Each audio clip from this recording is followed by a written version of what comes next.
नमस्कार दोस्तों, आप देख रहे हैं सरकारी जॉब न्यूज़ और इस वीडियो में आपके लिए 11 से 17 दिसंबर तक जो करंट अफेयर बने हैं उनकी यहाँ पर हम चर्चा करेंगे और यहाँ पर इन सभी क्वेश्चन को हम रिवीजन के माध्यम से कवर करते हुए चलेंगे। साथ साथ इसका जो रिलेटेड स्टैटिक जीके है उसको भी यहाँ पर हम कवर करेंगे।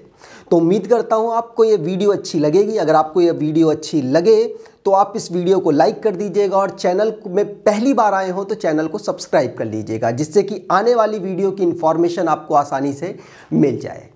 अगर आपको इसकी पीडीएफ चाहिए तो पीडीएफ के लिए आप हमारे मेंबरशिप को चेक कर सकते हैं, जो कि डिस्क्रिप्शन बॉक्स में आपको दे रखा है।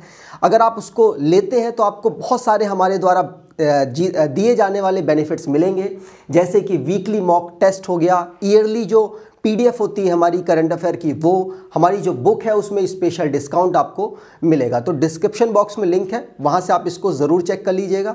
चलिए स्टार्ट करते हैं आज के क्वेश्चनों से। तो पहले क्वेश्चन आएंगे आपके राजनीति, केंद्र और राज्यों के फैसलों से रिलेटेड। तो यहाँ पर पहला क्वेश्चन है आपके लिए कि दुनिया का सबसे लंबा डबल डेकर ब्रिज का रिकॉर्ड किस शहर की मेट्रो के नाम हुआ है?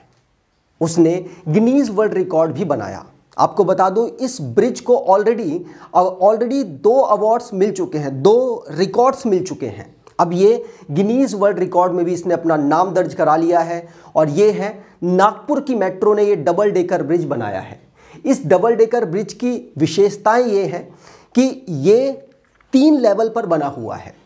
ऊपर मेट्रो चल रही है, नीचे फ्लाईओवर बना हुआ है, उसके नीचे नॉर्मल जो रोड है वो है। तो 3 लेवल पर ये बना है, इसकी एक विशेषताओं में से एक है। साथ साथ इसकी पूरी लंबाई की बात करें तो 3 किलोमीटर, अप्रॉक्सीमेटली 3 किलोमीटर की इसकी पूरी लंबाई है। और आप यहाँ पर देख रहे हैं गिनीज वर्ल्ड रिकॉर्ड यहाँ पर दिखाते हुए, मतलब सर्टिफिकेट जो उसका मिला है वो आपको दिखाते हुए। यहाँ पर हमने महाराष्ट्र की बात की है, तो महाराष्ट्र के बारे में चर्चा कर लेते हैं। जैसे कि महाराष्ट्र की जितनी भी स्टैटिक जीके हो मैंने यहाँ पर लिख दी है। जैसे महाराष्ट्र का गठन कब हुआ था, तो आंसर होगा 1 मई 1960 को, और इसी दिन गुजरात का भी फाउंडेशन डे माना जाता है, क्योंकि दोनों अलग हुए थे और एक तरफ महाराष्ट्र और एक तरफ गुजरात का फॉर्मेशन हुआ था। राजधानी इसकी मुंबई और नागपुर है। नागपुर शीतकालीन इसकी राजधानी है। मुख्यमंत्री एकनाथ शिंदे हैं और भगत सिंह कोश्यारी यहाँ के गवर्नर हैं, राज्यपाल हैं।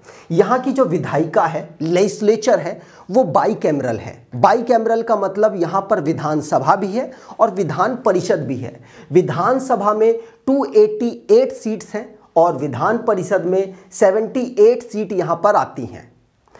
हमारे राज्यसभा में 19 सीट है, महाराष्ट्र के राज्यसभा में 19 सीट्स हैं और लोकसभा में 48 सीट यहाँ पर आती हैं, याद रखिएगा। यहाँ की राजभाषा मराठी है। मैप पर देखें तो हमने बात की है बाईकैमरल की। बाईकैमरल मतलब जिसके पास विधानसभा और विधान परिषद दोनों है। तो भारत के सारे राज्यों में, 28 राज्यों में और 8 केंद्र शासित प्रदेश में सिर्फ 6 राज्य ऐसे हैं जहां पर विधानसभा और विधान परिषद है। वो 6 राज्य मैं आपको इंगित करके बताता हूं, जैसे उत्तर प्रदेश, बिहार, महाराष्ट्र, तेलंगाना, आंध्र प्रदेश और कर्नाटका। ये 6 राज्य ऐसे हैं जहां पर विधानसभा और विधान परिषद भी है। आगे बात करें, अगला क्वेश्चन है गुजरात से रिलेटेड। आपको पता है गुजरात और हिमाचल प्रदेश में चुनाव हुआ, तो उससे रिलेटेड गुजरात के विधानसभा चुनाव में किस पार्टी को फिर से बहुमत से ज़्यादा सीटें मिली हैं? आपको बता दूं, ऑलरेडी इन्हीं की सरकार थी, लेकिन इस बार इनको प्रचंड बहुमत मिला है और ये बीजेपी का जो संगठन है उसको मिला है। ध्यान रखिएगा, भारतीय जनता पार्टी, इसने 8 दिसंबर को जो नतीजे घोषित हुए गुजरात के, वहां पर 182 सीटों में, मतलब गुजरात की विधानसभा में 182 सीट हैं, उनमें से कितनी सीटें जीती? तो आपको बता दूं 150 प्लस, मतलब 156 सीटें सिर्फ बीजेपी के द्वारा जीती गईं। कांग्रेस ने यहां पर 17 सीटें जीती और जो आम आदमी पार्टी थी उसको 5 सीटें मिली और अन्य के खाते पर भी 4 सीटें गई हैं। ध्यान रखिएगा, यहां पर गुजरात के चीफ मिनिस्टर बनाए गए दोबारा से। ये इनको पहली बार इन्होंने शपथ ली थी बीजेपी की तरफ से 2021 में। पहली बार चीफ मिनिस्टर बने, दोबारा से अब चीफ मिनिस्टर ये बन गए हैं। इनका नाम है भूपेंद्र भाई पटेल, मतलब भाई तो नाम में लगा दिया जाता है, भूपेंद्र पटेल इनका नाम है। तो अगला क्वेश्चन है हिमाचल प्रदेश के विधानसभा चुनाव से। तो विधानसभा चुनाव हिमाचल प्रदेश का हुआ, कांग्रेस ने बहुमत हासिल किया, उसे कितनी सीटें मिली हैं? तो आपको बता दूं वहां पर टोटल 68 सीटों पर चुनाव हुआ, जिसमें से कांग्रेस को 40 सीट्स मिली हैं। कितनी? 40 सीट्स। 35 सीट अगर कोई भी पार्टी जीत लेती है तो बहुमत उसे मिल जाएगा। कांग्रेस को 40 मिली है, तो मतलब अब उनके पास बहुमत है। और उन्होंने अपने चीफ मिनिस्टर के पद में सुखविंदर सिंह सुक्खू को बनाया है। आप यहां पर देख सकते हैं, ये है सुखविंदर सिंह सुक्खू। ध्यान रखिएगा, ये 7वें पर्सन है जो कि हिमाचल प्रदेश में चीफ मिनिस्टर बने हैं। हिमाचल प्रदेश में उप चीफ मिनिस्टर मतलब उप मुख्यमंत्री भी बनाया गया, इनका नाम है मुकेश अग्निहोत्री। ध्यान रखिएगा, गुजरात में उप मुख्यमंत्री नहीं बनाया गया, लेकिन हिमाचल प्रदेश में उप मुख्यमंत्री के पद पर इनको बिठाया गया है। ध्यान रखिएगा, पूछा जा सकता है। हिमाचल प्रदेश की बात कर लें तो हिमाचल प्रदेश की कैपिटल कुछ चुनिंदा राज्यों में से एक जैसी है, जिनके पास 2 कैपिटल हैं, शिमला और धर्मशाला यहाँ की कैपिटल है। ध्यान रखिएगा, राज्यपाल राजेंद्र विश्वनाथ अर्लेकर हैं। अगले क्वेश्चन की बात करें तो अगला क्वेश्चन है, अगले क्वेश्चन में किस राज्य ने बद्री गाय, वहां की लोकल गाय है, बद्री गाय की उत्पादकता को बढ़ाने के लिए आनुवांशिक विकास की योजना बनाई है? तो आनुवांशिक विकास की योजना, जेनेटिक डेवलपमेंट की योजना इन्होंने बनाई है। और ये कौन सा राज्य है? उत्तराखंड राज्य है। ध्यान रखिएगा, ये अपनी जो लोकल गाय बद्री है उसकी जेनेटिकल डेवलपमेंट करेंगे, आनुवांशिक सुधार करेंगे, जिसमें इनका मेन लक्ष्य ये होगा कि अपनी गाय, जो इनकी गाय है, उसका मिल्क प्रोडक्शन बढ़ाया जा सके। ऑलरेडी ये गाय अपने प्रोडक्शन के लिए जानी जाती है, जैसे कि जो इनका घी होता है बहुत ज़्यादा प्रचलित है, बड़े बड़े शहरों में काफ़ी ज़्यादा मांगे हैं। तो इसीलिए अब इस गाय का दूध प्रोडक्शन बेहतर करने के लिए ऐसा किया जा रहा है। उत्तराखंड भी उन चुनिंदा राज्यों में से एक है जहां पर 2 कैपिटल हैं, देहरादून और गैरसैंण। गैरसैंण इनकी समर की कैपिटल है और शीत कैपिटल मतलब विंटर की कैपिटल देहरादून है। राज्यपाल गुरमीत सिंह है और पुष्कर सिंह धामी उनके द्वारा ही अनाउंसमेंट की गई। तो पुष्कर सिंह धामी यहाँ के चीफ मिनिस्टर हैं। आगे बात करें, अगला क्वेश्चन है, भारत का पहला कार्बन न्यूट्रल फार्म किस राज्य के फार्म को घोषित किया गया है? तो भारत का पहला कार्बन न्यूट्रल फार्म किस राज्य के फार्म को घोषित किया गया है? तो आंसर होगा केरल राज्य के। ध्यान रखिएगा, केरल यहां पर बिल्कुल सही होगा। केरल राज्य के फार्म को यहां पर घोषित किया गया है कार्बन न्यूट्रल। कार्बन न्यूट्रल किसको कहते हैं? सिंपल सी बात है, जितना कार्बन का इवोल्यूशन हो रहा है, निकल रही है कार्बन, उतनी ही कार्बन को वो अपने मन से खत्म करे तो ये कार्बन न्यूट्रल हो जाता है। ठीक है, तो कार्बन न्यूट्रल फार्म डेवलप हो गया केरल, और केरल में यहां पर अनाउंसमेंट हुई है। मतलब ये फार्म ऑलरेडी था, लेकिन इन्होंने कार्बन न्यूट्रल होने की कोशिश की और उसके बाद अब इसको घोषित कर दिया गया। केरल के चीफ मिनिस्टर जिनका नाम है पिनरई विजयन, आप यहां पर देख सकते हैं, ये है पिनरई विजयन, ये भाई साहब जो आगे चल रहे हैं। ठीक है, केरल की यहाँ पर चर्चा हुई है, तो केरल को चलिए डिटेल में चेक कर लेते हैं। जैसे केरल को स्टेट के रूप में फॉर्म किया गया था 1956 को। इसकी कैपिटल त्रिवंतनापुरम है। डिस्ट्रिक्ट यहाँ पे जिले 14 है और मलयालम यहाँ की राज्य भाषा है और राज्यपाल आरिफ मोहम्मद खान है। मुख्यमंत्री पिनरई विजयन है। विधानमंडल इनकी एक सदनी है जिनके पास विधानसभा है जिसपे 140 सीट्स हैं। राज्यसभा में 9 सीट्स और लोकसभा में 20 सीट यहां पर आती हैं। यहां का जो हाई कोर्ट है उसको केरल हाई कोर्ट के नाम से, केरल उच्च न्यायालय के नाम से जाना जाता है और वो राजधानी में नहीं है, वो कोच्चि सिटी में है। तो ध्यान रखिएगा, इनकी कोच्चि सिटी में इनका हाई कोर्ट है। आगे बात करते हैं, यहां पर आप मैप पर देखें तो केरल कोस्टल लाइन बनाने वाला एक स्टेट है। भारत के टोटल मैं आपको पहले ही बता चुका हूं 9 स्टेट ऐसे हैं जो कि कोस्टल लाइन बनाते हैं। सबसे बड़ी कोस्टल लाइन गुजरात की बनती है, सबसे छोटी कोस्टल लाइन गोवा की बनती है और केरल भी कोस्टल लाइन बनाने वाला एक राज्य है। ये सिर्फ 2 राज्यों के साथ सीमा को टच करता है, कर्नाटका और तमिलनाडु। आगे बात करें तो अगर आप कर्नाटका के बारे में और जानना चाहें तो आप इसके राष्ट्रीय उद्यान के बारे में पढ़ सकते हैं, जैसे कि Eravikulam, silent valley national park ज़्यादा प्रचलित हैं, उनके बारे में ज़रूर जानें। अब यहाँ से हम नियुक्ति से रिलेटेड क्वेश्चंस को कवर करेंगे।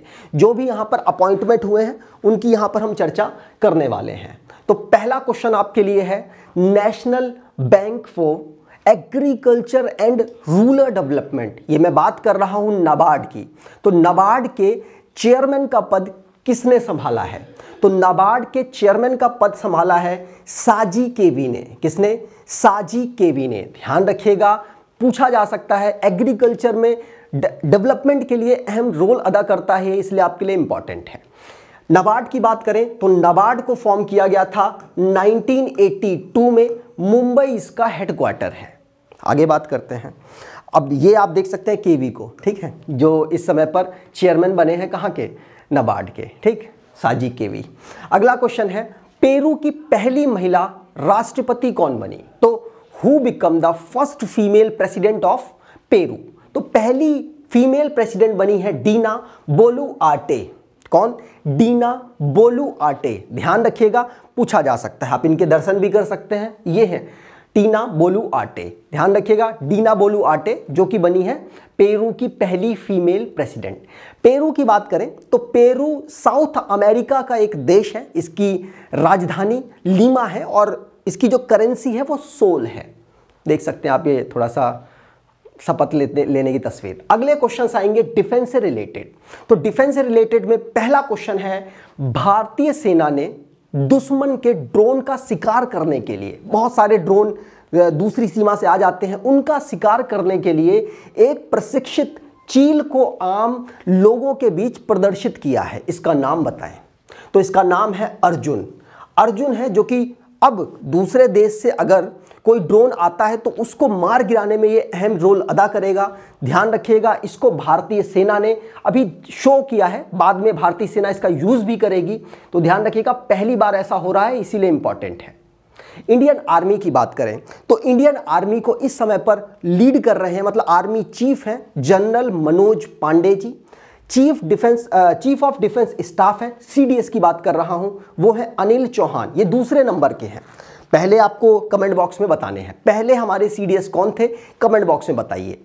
अब अगला क्वेश्चन है, गलवान में 2.5 वर्ष बाद दिसंबर 2022 में किस जगह LAC पर भारत और चीन के सैनिकों के बीच खूनी झड़प हुई?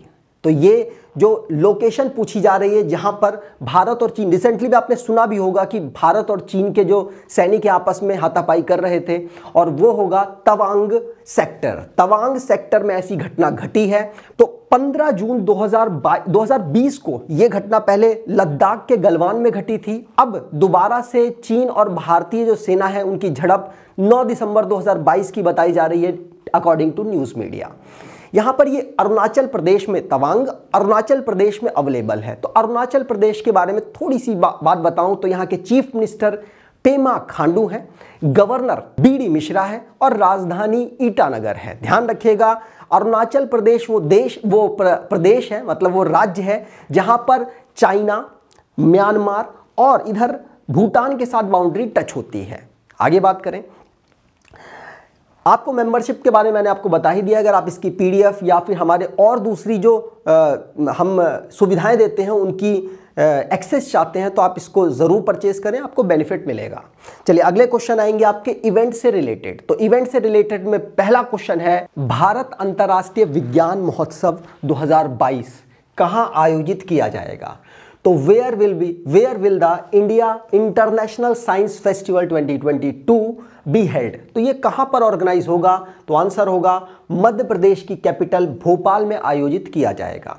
ध्यान रखिएगा, डॉक्टर जितेंद्र सिंह जी के द्वारा ये अनाउंस किया गया और ये 2022 है, लेकिन 2023 में आयोजित होगा क्योंकि भारत G20 की समिट कर रहा है, उसी के उपलक्ष्य में इसको ऑर्गेनाइज करा रहा है। तो ध्यान रखिएगा, G20 की जो बैठकें होंगी उन्हीं में से एक बैठक ये भी होगी जिसमें 21 से 24 जनवरी 2023 में इसका आयोजन होगा। लेकिन मैंने क्वेश्चन बोला है भारत अंतर्राष्ट्रीय विज्ञान महोत्सव 2022, तो कंफ्यूज बिल्कुल मत होइएगा, उसी के उपलक्ष्य में इसको ऑर्गेनाइज कराया जा रहा है। अगले क्वेश्चन की बात करें तो अगला क्वेश्चन है, प्रधानमंत्री नरेंद्र मोदी ने कहां से भारत की 6वीं वंदे भारत एक्सप्रेस को लॉन्च किया? तो हमारे पास इस समय पर टोटल 6 वंदे भारत हो चुकी हैं। तो 6वीं वंदे भारत का जो इनॉग्रेशन है वो भारत के प्रधानमंत्री ने किया है नागपुर से। याद रखिएगा, महाराष्ट्र में ये अवेलेबल थे तो वहां से इन्होंने इनॉग्रेशन किया है। आप देख सकते हैं ये 6 नंबर की जो वंदे भारत है ये नागपुर से बिलासपुर तक चलेगी, मतलब महाराष्ट्र से छत्तीसगढ़ तक ये चलने वाली है। 6 नंबर की वंदे भारत एक्सप्रेस है। आपको बता दूं पहली वंदे भारत एक्सप्रेस 2019 में इनॉग्रेट की गई थी। ठीक, चलिए आगे बात करें। तो और भी कुछ इनॉग्रेशन किए हैं भारत के प्रधानमंत्री नरेंद्र मोदी जी ने 11 दिसंबर को। और कौन कौन से? तो अब उन्होंने एक एक्सप्रेस वे का उद्घाटन किया। ध्यान रखिएगा, ये जो एक्सप्रेस वे है ये महाराष्ट्र का 2nd एक्सप्रेस वे है, इसीलिए इंपॉर्टेंट है। और ये भारत के जो प्रधानमंत्री हैं उनके द्वारा इनॉग्रेट किया गया, जिसका नाम मुंबई नागपुर समृद्धि एक्सप्रेस वे है। इसके पहले फेज का उद्घाटन किया गया है। वैसे टोटल ये 701 किलोमीटर बनेगा, 500 किलोमीटर बन के तैयार हो गया। उसका इनॉग्रेशन की आप तस्वीर देख पा रहे होंगे। नागपुर मेट्रो का भी जो पहला फेज है उसको इनॉग्रेट किया भारत के प्रधानमंत्री नरेंद्र मोदी जी ने। साथ साथ गोवा में एक इंटरनेशनल एयरपोर्ट का इनॉग्रेशन भी किया, जिसका नाम मनोहर पारिकर जी के नाम पर रखा गया। ठीक, ध्यान रखेंगे। अगले क्वेश्चन की बात करें तो अगला क्वेश्चन है 9वीं आयुर्वेद कांग्रेस और आरोग्य एक्सपो 2022 कहां आयोजित हुआ? तो 9th नंबर का वर्ल्ड आयुर्वेदा कांग्रेस एंड आरोग्य एक्सपो 2022 कहां पर ऑर्गेनाइज कराया गया? तो आंसर यहां पर होगा, इसको गोवा में आयोजित कराया गया। इसका जो इनॉग्रेशन है वो चीफ मिनिस्टर के द्वारा और साथ साथ हमारे जो हमारे केंद्रीय पर्यटन बंदरगाह और जलवायु राज्य मंत्री श्रीपद नायक हैं उनके द्वारा किया गया। तो दोनों लोगों ने मिलकर, जो मुख्यमंत्री प्रमोद सावंत जी हैं गोवा के, उनके द्वारा, और जो हमारे इस समय पर राज्य मंत्री हैं श्रीपद नायक जी, उन दोनों के द्वारा मिलकर इसको इनॉग्रेट किया गया। आगे बात करें तो अब यहां पर हमने गोवा की चर्चा की है और गोवा को पढ़ना बहुत जरूरी है, हो सकता है आपसे क्वेश्चन पूछ लिया जाए। तो गोवा को स्टेट के रूप में फॉर्म किया गया था 30 मई 1987 को। इसकी राजधानी पणजी है और राज्यपाल श्रीधरन पिल्लई हैं।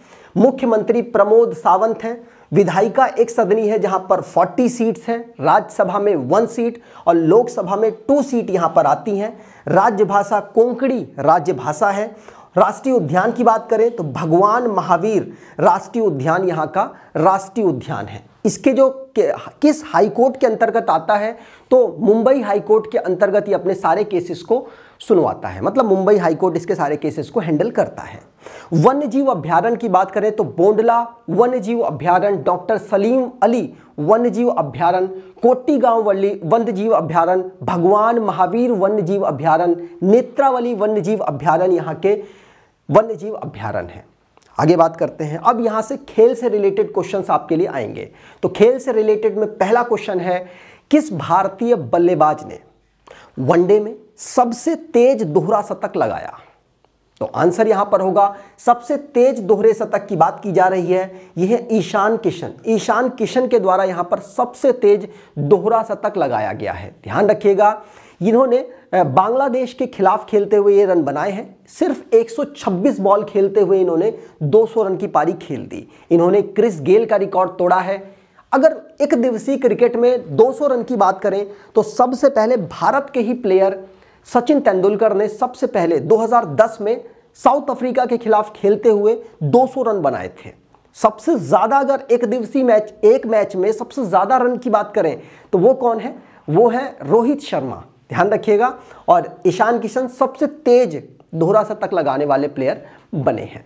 ठीक, चलिए यहां पर आप देख सकते हैं भारत के जो प्लेयर हैं जिन्होंने किन किन टीमों के खिलाफ शतक लगाया है उसकी बात की जा रही है। जैसे सबसे ज्यादा बार रोहित शर्मा ने लगाया, ये भी एक अपने में रिकॉर्ड है। तो अवार्ड से रिलेटेड अब इससे आगे क्वेश्चन आने वाले हैं। जैसे पहला क्वेश्चन है आपके लिए, ग्लोबल बैंकिंग समिट में भारत सेगमेंट के लिए bank of the year award 2022 किस बैंक को मिला है?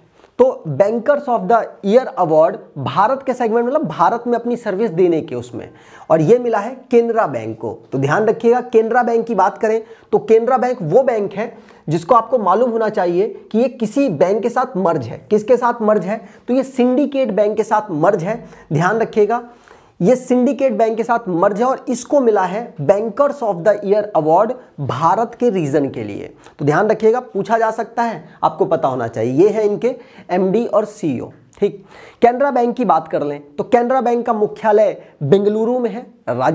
स्थापना इसकी अंबेबल सुब्बा राव पाई ने की थी। स्थापना 1906 में 1906 में हुई थी और एमडी और सीईओ आप प्रभाकर जी को देख रहे हैं, ये है प्रभाकर जी। ठीक, चलिए आगे बात करें। अब यहां से इंडेक्स और सूचकांक से रिलेटेड क्वेश्चन आने वाले हैं।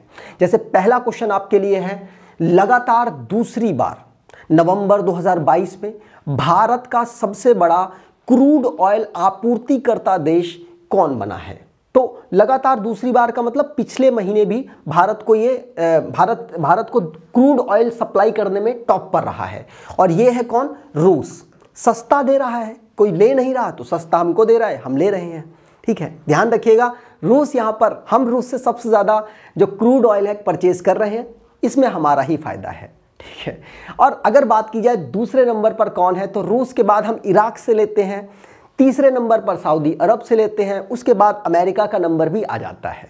रूस की बात करें तो रूस ने यूक्रेन में युद्ध छेड़ा हुआ है, जिसकी वजह से उसका जो खुद का क्रूड ऑयल है वो बिक नहीं रहा, तो हमें थोड़ा सा रियायत मिल रही है। रूस की बात करते हैं तो राजधानी इसकी मॉस्को है, इसकी जो करेंसी रूबल है, राष्ट्रपति व्लादिमीर पुतिन है, बहुत ज़्यादा फेमस है, प्रधानमंत्री दिमित्री मेदवेदेव है। आगे बात करते हैं, अगला क्वेश्चन है, देश की किस पार्टी ने गुजरात चुनाव के बाद राष्ट्रीय राजनीति पार्टी बनने की शर्तें पूरी की हैं? तो ये देश की 9वीं पार्टी बन जाएगी अगर चुनाव आयोग इनको कह दे कि हाँ अब आप बन गए हैं नेशनल पार्टी। अभी अनाउंस नहीं हुआ है, जब अनाउंस होगा तो आपको डेली करंट अफेयर के माध्यम से बता दिया जाएगा। तो आम आदमी पार्टी गुजरात चुनाव के बाद अपनी जो कंडीशंस हैं राष्ट्रीय पार्टी बनने की वो प्राप्त कर चुकी है। ध्यान रखिएगा कंडीशंस क्या क्या हैं। तो कंडीशंस में अगर बात करें तो पहली कंडीशन है, और इसी कंडीशन को आम आदमी पार्टी ने क्लियर किया है। कंडीशन है, यदि पार्टी को 4 राज्यों में क्षेत्रीय पार्टी का दर्जा प्राप्त हो जाता है तो फिर वो बन जाती है राष्ट्रीय पार्टी। और भारत जो आम आदमी पार्टी है उसको कौन से 4 राज्यों में क्षेत्रीय पार्टी माना गया है? तो दिल्ली में तो बहुमत की सरकार चल रही है, पंजाब में भी बहुमत की सरकार है।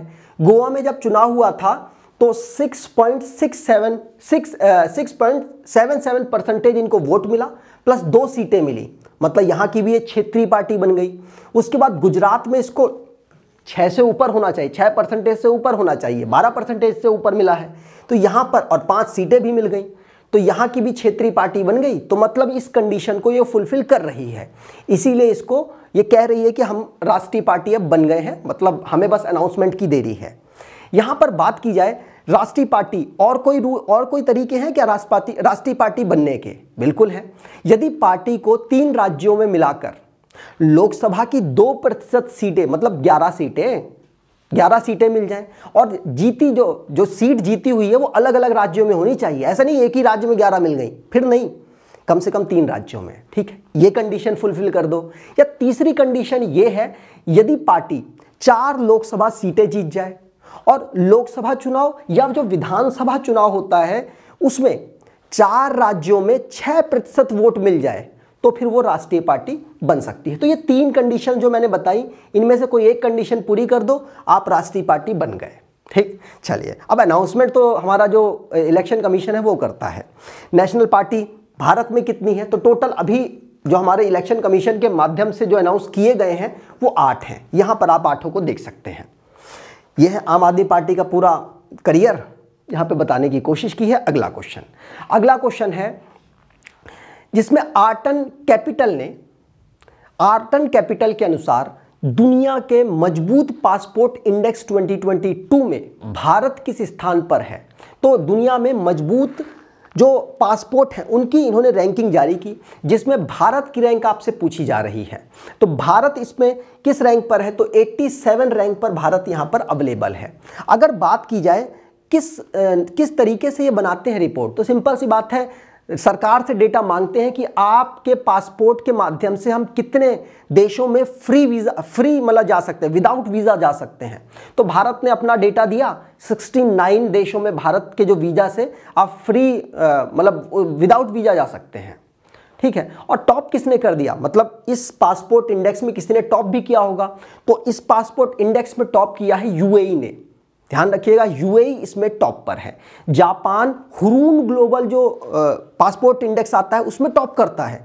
यहां पर क्या रैंकिंग है, यहां पर जापान की रैंकिंग है 24, भारत की रैंकिंग है 87, लास्ट पर कौन है, अफगानिस्तान। ध्यान रखिएगा, ठीक है। चलिए आगे बात करें।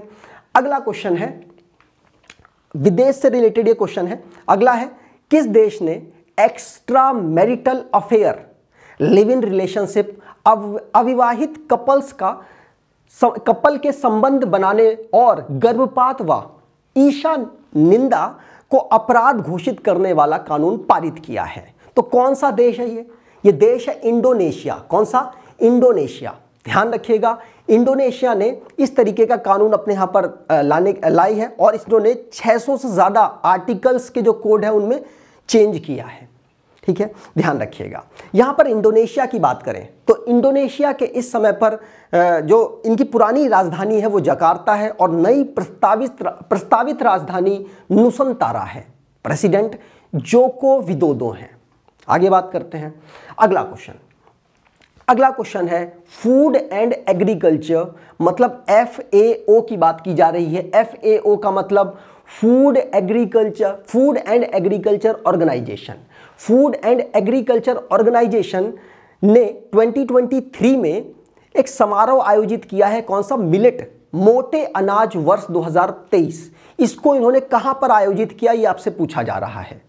तो इसको आयोजित किया गया है, मतलब इसका जो इनॉग्रेशन किया गया है वो इटली की राजधानी रोम में किया गया है। कहां पर, इटली की राजधानी रोम में, जो FAO ने इंटरनेशनल ईयर ऑफ मिलेट्स 2022 को लॉन्च किया है।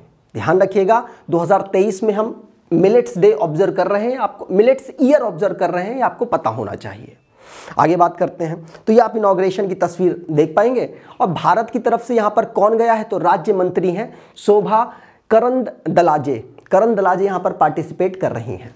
आगे बात करें तो अगला क्वेश्चन है, RBI ने दिसंबर 2022 को किस देश की मॉनेटरी अथॉरिटी के साथ मुद्रा स्वैप पर साइन किया है? तो मुद्रा स्वैप का मतलब है कि वहां की मुद्रा ले लो, अपनी मुद्रा दे दो, और अगर बाजार मतलब डॉलर में उतार चढ़ाव आता है तो कोई दिक्कत नहीं है, उतना ही हम वापस कर देंगे ब्याज के साथ और हमको वो वापस कर देगा ब्याज के साथ। सिंपल सी बात। तो मॉनेटरी अथॉरिटी के साथ भारत ने किसके साथ यहां पर साइन अप किया है, RBI ने किसके साथ साइन अप किया है, तो मालदीव। आपको पता है भारत की वाटर सीमा इसके साथ लगती है, इसके साथ इन्होंने साइन अप किया है।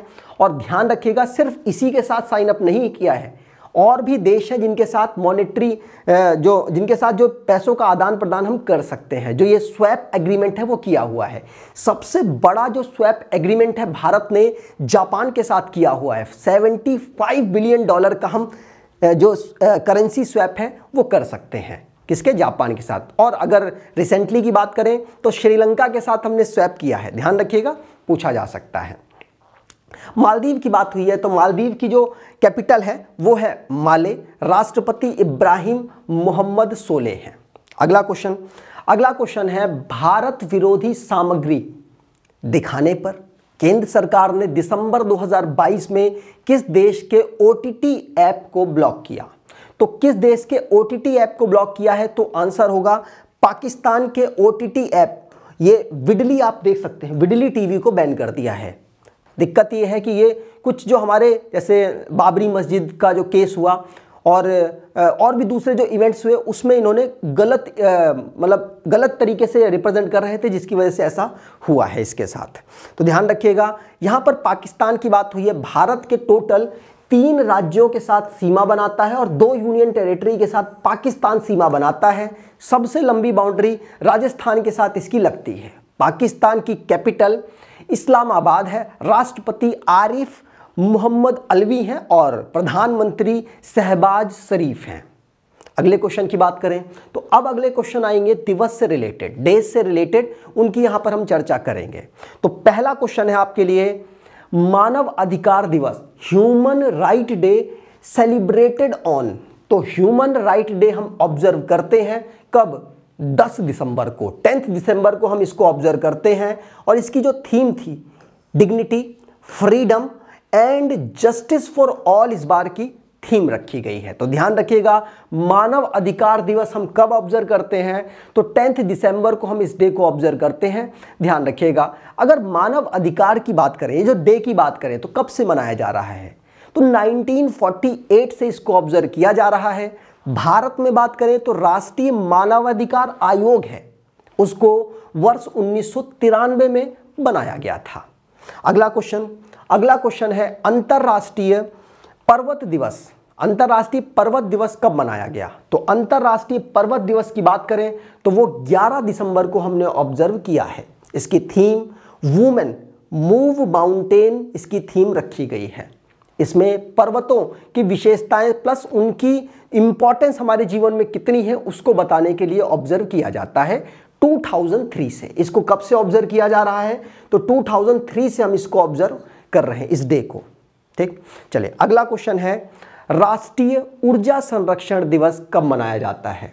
तो राष्ट्रीय ऊर्जा संरक्षण दिवस, नेशनल एनर्जी कंजर्वेशन डे, हम ऑब्जर्व करते हैं 14 दिसंबर को। कब? 14 दिसंबर को हम ऑब्जर्व करते हैं। ध्यान रखिएगा, ऊर्जा के संरक्षण से यहां पर बात की जा रही है। जैसे आपने सुना होगा RRR, रिसाइकिल, रीयूज और रिड्यूस, इन 3 चीजों पर ज्यादा फोकस किया जा रहा है, जिससे कि देश में ऊर्जा की जो खपत है उसको कम किया जा सके और जिनको जरूरत है वहां तक पहुंचाया जा सके। ठीक, इसलिए हम इस डे को ऑब्जर्व कर रहे हैं। उम्मीद करता हूं आपको ये वीडियो अच्छी लगी होगी। वीडियो अच्छी लगी है तो वीडियो को लाइक जरूर करके जाइएगा, अपने कुछ दोस्तों तक वीडियो को शेयर जरूर कर दीजिएगा और एटलीस्ट हो सके तो रिकमेंड कर दीजिएगा। उम्मीद करता हूं आपको अच्छी लगी होगी। धन्यवाद।